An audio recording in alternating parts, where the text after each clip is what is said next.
Yeah, so I encourage service members to tell civilian employers, I am a Patriot, and it's an acronym. So I know how the military loves its acronyms. I figured I'd build on that record of success. I'm looking at you, Navy people. So the Patriot acronym stands for I possess values, I'm accountable, I'm trainable, respectful, I take initiative, I'm on time, and I'm a team player. These are qualities that I think, by and large, every veteran I've met possesses in some varying degrees, but most veterans just come with these qualities. Right. And every employer that I know wants these qualities in their Yeah, employees. absolutely. And so there's a direct connection between the values and the moral compass and the skills and just the way of working that you bring from the military that is valued in the civilian workforce. Mhm. And simply saying it out loud is sometimes the first step to teaching civilians, what do you get Right. when you get a veteran? Because I looked at the values of each of the service branches to get them. And, recalling off the top of my head, like the Army, loyalty, duty, respect, honor, integrity, selfless service, personal courage.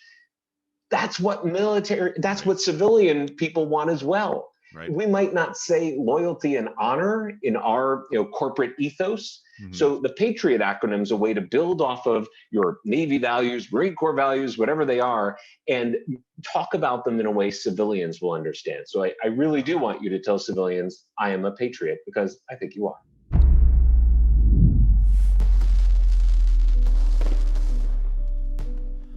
Greetings. I'm Mark Riley, and welcome to the Washington Tattoo Podcast, where the world's musical traditions come to life.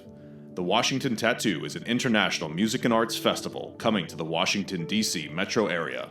Our podcast explores the lives and stories of world-renowned musicians, dancers, producers, choreographers, artists, educators, arts advocates, and those who serve our cultural communities at large. For more information and donations, find us at www.thewashingtontattoo.com. Now please enjoy this episode of the Washington Tattoo Podcast, sharing the power of the arts, one story at a time. Greetings, everyone, and welcome to the Washington Tattoo Podcast. Today we have a great guest, Scott VEDDER, actually huge leadership author, works in all sorts of different spaces with veterans and, building careers. And so I just want to say thank you, Scott, for taking the time to chat today. Thanks for having me, Mark. I'm excited to be here. Awesome. So just a quick short introduction of who you are, kind of where you came from, how you got your start. Could you kind of walk us through your story a little bit? Yeah, sure. So I'm a Fortune 100 recruiter by trade, and I did over 5,000 interviews before I realized most people's resumes are pretty awful. So I wrote a book about it, really to vent my own frustrations, but also because I knew it would help people. And it took off. It became a bestseller. I went on the book tour, and wherever I'd go, I'd meet veterans, and they'd say, "Hey, what about us? It's different." And I'd say, "Hey, what do I know? I didn't serve." But my dad and my grandfather both did. They were both Army E6s when they got out, and nobody helped them. There were no Right, right. transition programs in the Vietnam era or World War II or anything. So they struggled. And I made it my plan to help today's vets have a different story if I have anything to say about it. So I've become an expert in this space, and it's been a really interesting and really fun part of my journey to help veterans in their next chapter of their success. Along the way, I've had the privilege and pleasure of helping over 1,000 veterans one-on-one, and I work with a lot of nonprofit organizations around the country to help give a safe space for veterans to get questions from a recruiter, point of view, Right. answers to their questions. And that's where I'm firing from. I've worked now over 20 years in the Fortune 100, Wow. and it's a real pleasure to be here with you today. Wow, that's absolutely incredible. And so thank you to you and your family's service. I mean, that's a legacy right there. And, I think just in today's age, that idea of service really resonates with so many people. And you kind of look back into different generations. And when you see that consistency throughout the theming of the United States and really kind of society in general is that idea of service. So thank you for what you're doing for all of us in the military. It's the greatest privilege of my career to do this work. I absolutely love it. Awesome. So I'm a little bit of a leadership junkie. I love reading about leaders. I love observing leaders. I love just taking lessons learned from that. And I was a part of a program, and I came across your name, and I just saw that you had this incredible talent and passion for helping veterans. And I saw that you have written some great books, two different ones. I mean, I think the resume building and for veterans or for military and specifically, can you kind of talk about how that came about? Obviously, a little bit of a frustration, but what started that process? Yeah, so in recruiting, I would constantly be asked by my friends, "Oh, I'm applying for a job. You're a recruiter. What should I put on my resume?" And I realized I was given the same advice over and over and over again. And so one day I'm sitting at my desk, and you could do this with me live. If you look down at your computer, above the numbers 1 through 5 are these symbols. And if you're watching this on video, you can see them over my shoulder here. They're the exclamation point, the at, number, dollar, and percent. And I said, aha, that's it. This is what I need to see on a resume. And this is what I've come to call the signs of a great resume and the signs of a great interview, which are the titles of my books as well. And these symbols represent the things that recruiters really need to see to differentiate what makes you a particularly great fit for a job. So in brief, they are the exclamation point, which means like, wow, look at what this candidate did. No one else could say that. Right. At what point relevant experience, and some numbers, dollars, and percent that help to quantify and explain what makes you a particularly great fit for a job. Wow, that's perfect. So, I mean, what are some things that you've typically come across with transitioning veterans where they have this military experience and they're just having a hard time transitioning the military experience to civilian verbiage? Yeah, I think it's the story of most of the veterans that I work with is that there's a disconnect for civilians who read the military resume, and frankly, for the veteran to figure out exactly what to talk about. Because for most people, this is not what they've done if they've been in the military, writing resumes and applying for jobs. So I often tell the story of a retiring two-star I worked with coming out of Army Special Forces. He said to me, "Scott, last week I felt kind of silly." I said, "Why?" He says, "I walked into AT&T. You see, I don't know how to buy a cell phone because the Army's handed me every cell phone I have ever owned. How do you think I feel trying to write a resume?" Right. And if it's true for two stars, it's true for everybody. And that's where the difficulty is that the story of your career in the military is not always aligned to the story of what our careers look like in the civilian world. And Right. the biggest mistake most people, and civilians and veterans alike, might make on a job on a resume is they write a resume that reads like a job description. So if you think about like an English teacher writes taught English classes, graded papers, tracked grades. Well, yes, that's what English teachers do, but they all do that.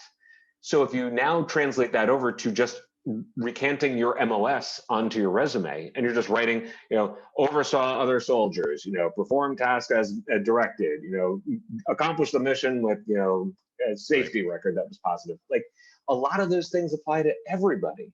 So if you just describe the job you did, and particularly when that's not a job we do, it's very difficult. Just this morning, I talked to a Navy SEAL chief who wants to work in human performance and professional sports, potentially helping athletes better capitalize on their physical fitness to win games. And you got to figure they're not sitting around most professional sports team going, you know who I want to hire as a Navy SEAL. That's really like the perfect fit. And that gets even more distant of an idea when it's a big multinational company in technology who's not sitting around going, an Army band leader would be a great fit for our technology company. It's just not coming out of their mouth. Right, right. Well, and I think that's really interesting as well because when you're doing evaluations and we talk Army speak, we have two lines where we have to figure out what kinds of characters we can use. And usually the English language is butchered when it comes to fitting it inside of these two lines. So I can definitely relate to this conversation. And you came up with a really great acronym for Patriot, and that really resonated with me when I saw that. So can you walk through the idea of Patriot and really kind of how that was formulated? Yeah, so I encourage service members to tell civilian employers, I am a Patriot, and it's an acronym. So I know how the military loves its acronyms. I figured I'd build on that record of success. I'm looking at you, Navy people. So the Patriot acronym stands for I possess values, I'm accountable, I'm trainable, respectful, I take initiative, I'm on time, and I'm a team player. These are qualities that I think, by and large, every veteran I've met possesses. Some varying degrees, but most veterans just come with these qualities. Right. And every employer that I know wants these qualities in their Yeah, employees. absolutely. And so there's a direct connection between the values and the moral compass and the skills and just the way of working that you bring from the military that is valued in the civilian workforce. Mhm. And simply saying it out loud is sometimes the first step to teaching civilians, what do you get Right. when you get a veteran? Because I looked at the values of each of the service branches to get them. And, recalling off the top of my head, like the Army: loyalty, duty, respect, honor, integrity, selfless service, personal courage. That's Right. what civilian people want as well. Right. We might not say loyalty and honor in our corporate ethos. Mhm. So the Patriot acronym is a way to build off of your Navy values, Marine Corps values, whatever they are, and talk about them in a way civilians will understand. So I really do want you to tell civilians, I am a patriot, because I think you are. I love that, and that's such a great way to bridge that, especially nowadays. We're moving, we're fully into the 21st century. Technology is taking over, and this idea of values, fundamentals, all of that stuff is really what the biggest thing in the United States today, I think, is this idea of fundamental values. And people are striving for it, they're looking for it, they're hungry for it. And I do think this is interesting because this bridges into a mutual connection that we have. Josh Salazar, he was a soldier with me. We served together for about 10 years, and I know now that he works for Easter Seals as a senior marketer up in Connecticut. But I think Josh and I used to have these philosophical conversations about, what is it that we're doing? How do we quantify these things? And a lot of it is really, when it came to being a member of the Army and the Old Guard and serving in Washington, D.C., a lot of these bigger military philosophies were always being talked about because you have the image of Arlington Cemetery, you have the image of the White House. And so you have this backdrop, and it really becomes, what do you do physically to control that story or bring that story to life? But then also you're talking to normal people. So you can't be a robot military, soldier or Marine. You have to be approachable. And I think what you have in your books really brings that to life, of you kind of have to shed a little bit of this skin and become a little bit more of a human. Yeah, and I think, knowing many veterans like Josh, who is a friend from many years back, who I worked with for some time, and I think knowing veterans like Josh and like Mark, there always is a real person behind that veteran story. Right. There's not some like soldier identity that is completely different than your human identity, nor should there be a work identity in the corporate world that is different than either of those two identities. It's the merging together of your full authentic self that you would want in your next employer. So another junior enlisted service member I worked with recently, he said, you know what? After I fulfill my commitment, my wife and I decided we're going to travel the country for a year, and we're going to take like a sabbatical. They've both been in Wow. service now for 10 years. And he goes, Scott, I'm worried. I said, why are you worried? I said, that sounds awesome. He says, I'm worried what employers might think about that.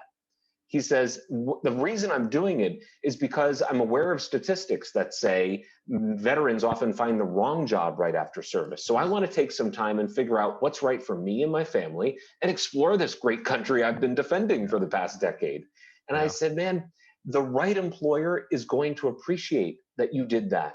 The right employer will have the same values you have, and recognizing that after a decade of commitment to your country and working way more than 40 hours most weeks, Right. you deserve a little time. Go climb mountains, like go be with your wife, enjoy that. And if there's an employer who goes, how dare you? How dare you take time off and not work Yep. every waking hour of your living life? Isn't a place you're going to have the same values as. So Right. they'd almost be doing you a favor. My advice to all veterans and all job candidates more broadly is just be you. When you're your authentic self in the application process, on your resume, in an interview, you can be your authentic self on the job, whatever that looks like. I love it. And the idea of being the authenticity piece is huge. There's a veteran that I'm friends with, Phil Randazzo. He runs American Dream University, and we're in this potential life program that we're doing now, which is about this positive thinking, positive reinforcement. but it does talk about when you're transitioning out, are you trying to force the round peg in the square hole where you're just trying to find a job, or are you trying to find the right job that fits your skill set so that you're adding value to that company and that company is also adding value to you? So I think it's a very interesting point. So sliding into this next segment here, you have been speaking all around the nation. You have been at some of the most prestigious institutions around. How did some of those connections come around? A leadership principle I really believe in my heart is ask and try. That's what you have to do, especially when you're first starting a new endeavor. When I first wrote my Signs of a Great Resume book, it was not about military veterans at all, but Right. everywhere I'd go, I'd meet them. And so I knew there was something to it.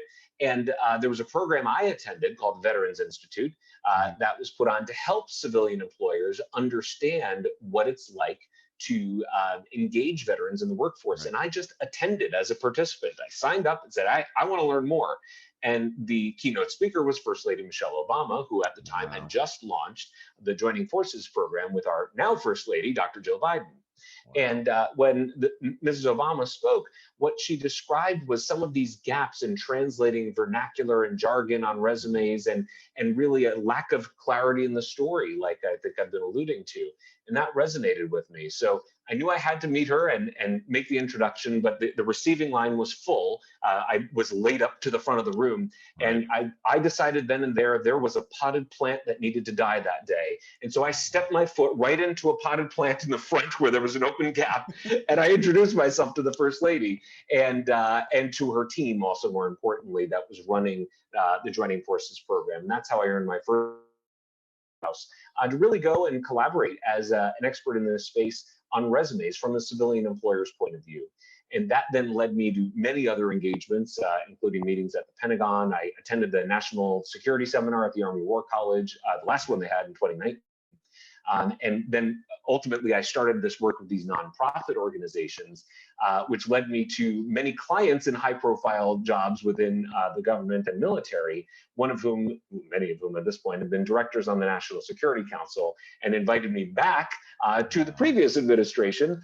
So I actually delivered my resume and interview workshops for the members of the WAMO, the White House Military Office, right there on Pennsylvania Avenue at the White House. And of course, I mean no government endorsement of any kind, of any sort. By that is simply factual that I was asked to attend and presented this information, because at some point, everyone will transition from the military. That's just a reality. So this director happened to be keenly attuned to that and said, well, we've got 1,000 or so people that work in the WAMO once you go all the different places they are. Help them. I said, okay, great, sign me up. And it was a real pleasure. So I've been to the White House in a Democrat and Republican administration, a very fair and balanced approach to helping our nation's veterans. I love it. I love it. So, I mean, you have to think about this. Visiting the White House by itself is an amazing experience. To bring your passion for what you really believe and to have it at that kind of, with that platform, that had to have been incredible. What was that experience like for you? Surreal. I'm getting emotional about it now. I left. I kept myself together while I was there. I left there both times, and I just sat in the park across the street and I just cried because it was such a proud moment for me. I think in part not only because it was recognition of, hey, your expertise is bringing value to the world, but because of stories like my father's and my grandfather's. Where my grandfather was drafted into World War II. My father enlisted in the New Jersey National Guard because he was one number off from the draft in the Vietnam era. So he's like, well, before I get told what to do, I'm just going to choose what to do. And they really had a tough time. And when I'd hear that, today there's still veterans who struggle. And it really hit me. And I don't think it hit me ever quite as hard as when I was working with a veteran who happened to go on to a job at the FBI. So he was talking to me at a program I delivered. And he said, Scott, when you help a veteran find a great job, you're not just helping them get employed. You might be helping save their life. Oh, that's so true. And I can't. Yeah, and I can't speak on that even. I mean, I unfortunately know a handful of people who have taken their own life when it came to PTSD and coming back from, Iraq and Afghanistan. Sure. But I mean, personally, my grandfather was a Ranger of World War II. He came back, and when he turned 65 years old, he just felt that he was too old. And I know he had to have seen some crazy stuff. And he left the VA hospital in New York, and he stepped in front of a truck and committed suicide. Gosh, sorry. And so when I hear you tell this story, it resonates with me so personally and so powerfully because I see the passion in your eyes. I see that you have this family connection. Your backdrop behind you, it just speaks volumes of just your character and what you believe. And for you to do what you're doing for the population of veterans means so much to me. I know it means so much to the folks that you're honoring with your family. And I could not salute you more for everything you're doing. So thank you so much. Thanks, Mark. It's a pleasure. And I'll do a quick public service announcement, if you will. Sure. On the bottom of my email signature, and you may have seen this in our correspondence together, I put this because I think it's important. And it's just that I care about you and you matter. So if you're struggling or you know someone who is, please call the National Suicide Prevention Lifeline at 1-800-273-8255. And you press 1 right away for military veterans and spouses. Wow, incredible. Thank you very much for sharing that. All right, so I'm going to wrap up with final 4 questions I ask every guest. So I'm sure you are very well read. So I'm sure this is a can of worms, and it doesn't have to be a short answer, but is there a book that initially inspired you or something that you would recommend for, budding professionals? Yeah. Well, if you talk about initial inspiration, I'd probably think the childhood of like the little engine that could or something. Right. I think I can. Just that positivity. And, if you put your mind to it, you can do a lot of things. Right. Also, in high school, I think my parents, as part of my, you're going to go to college and, be a professional, got me a copy of How to Win Friends and Influence People. Mm. And I poured through it. I loved every second of it because I was like, wait a minute. This is interesting stuff that Right. was, even at that point, almost 100 years old insight that still works. Things like be hearty in your approbation and lavish in your praise. It just means be really grandiose with how you celebrate people. And when you meet, great people doing good in the world, like you are, Mark, bringing something like the Washington tattoo to life here in the States is awesome. As a band guy, I appreciate that. And so I celebrate you for that. And it's not because Dale Carnegie told me to, it's because it's true. It's worth celebrating. And I feel that about the way our veterans have served our country too. So that's one that I learned early in life, has some sticking power to it for sure. No, that's fantastic. And yes, and I do appreciate your band memberness.